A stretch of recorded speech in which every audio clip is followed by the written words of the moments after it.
Good morning everyone, সবাই কেমন আছো? তোমাদের আশীর্বাদে আমরা খুব ভালোই আছি। তো দেখো, এখন সকালবেলার ক্লিপগুলো নিয়েছি। তারপর পাপা সোনাকে উঠে গেছে। পাপা সোনাকে বলেছি হাই বলো পাপা। পাপা এখন হাই বলবে। দেখো পাপা একটু হাই বলবে, হাই। তারপর পাপাকে ফ্রেশ করে নিয়ে চলে আসলাম। পাপাকে এবারে এখন খাওয়াবো। খেতে মোটে চায় না, খাওয়াতে বসলেই ভান্তারা করে, একদম খেতে চায় না। আমি বলছি চলো আমি খাবো, তোমার সাথে আমি খাবো, তাহলে তুমি খেয়ে নাও। কিছুতেই খাচ্ছে না। তো তারপরে অবশেষে ক্যামেরা অফ করে তারপর খাওয়ালাম। খাইয়ে দাঁড়িয়ে তারপর চলে গেলাম রান্না করতে। রান্নার ওই ক্লিপটা সেভাবে নেওয়া হয়নি।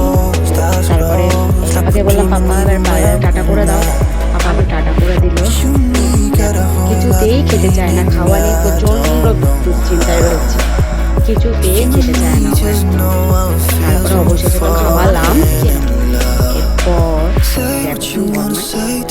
সব সময় ওর বদলে তারপরে একটুখানি ক্লিপ করেছিলাম রান্নার একটুখানি ক্লিপ করেছিলাম। ডালের বড়া করছিলাম, যেহেতু আজকে শ্রাবণ মাসের সোমবার, দ্বিতীয় সোমবার। আমরা শ্রাবণ মাসের সোমবার বলতে নিরামিষ খাই। তো কী কী রান্না করছিলাম একটুখানি ক্লিপ নিতে পেরেছি, যেহেতু ছেলে প্রচণ্ড দুষ্টুমি করে। আর কোনো ক্লিপ সেভাবে নেওয়া হয়নি। তারপর বাবাকে স্নান করিয়ে নিয়ে চলে এসেছি। এবার স্নান টান হয়ে গেছে, এবার পুজো করবো। আমারও স্নান হয়ে গেছে, এবার পুজোটা করে নেবো। পুজো করে নেওয়ার পর দেখো কেমন লাগছে।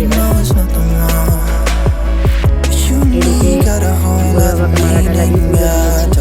আর ওইদিকে আমার বর শিবের মধ্যে জল ঢালতে গেছে। আমি একটা আসনে বাবুর জন্য রেডি করে রেখেছি, সব কিছু স্নান করে যাবে। তারপর দেখুন কী কী রান্না হয়েছে দুপুরে। ওল ভাতে দিয়ে দিয়েছি। আর সাথে রয়েছে কাঁকরোল ভাজা। আর মটর ডালের যে বড়া করেছিলাম, সেই 4টে বড়া ভেজে রেখেছি। যেটা খায় না বাবু। আর মটর ডালের বড়ারই তরকারি। আর তেমন কিছু করিনি। তারপর পাপা সোনা চলে এসেছে আবার। আমাকে বলছে বাদাম খাবে। আমি বলছি ঠিক আছে বাদাম খাবো, ওকে টাটা বলে দাও। টাটা সে বলবে না, আগে বাদাম দিতে হবে। তো তারপরে অবশেষে বললো বাদাম। ঠিক আছে, ভিডিওটি ভালো লাগলে লাইক করে দিও, শেয়ার করে দিও। Tata, bye bye. সবাই ভালো থেকো, সুস্থ থেকো।